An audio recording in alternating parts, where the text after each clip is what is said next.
M'apareix que vaig passar la major part de la meva infantesa enfilat en els arbres, perquè hi menjava, llegia, i escrivia i dormia en els arbres.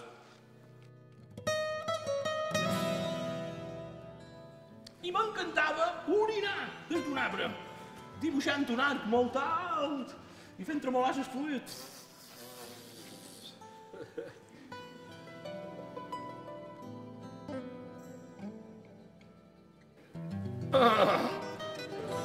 Era quasi com volar. Per ventura no era tan elegant o tan emocionant, però era un bon substitutiu del vol.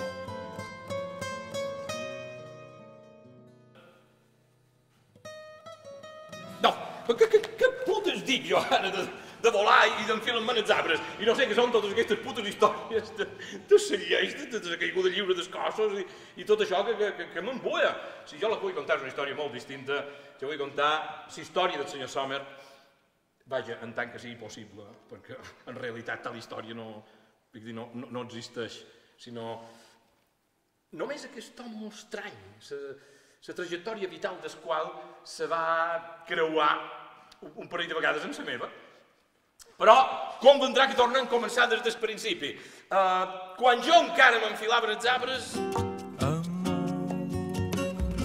aquesta transparència del record, obligat a ser així aquesta inapel·lable com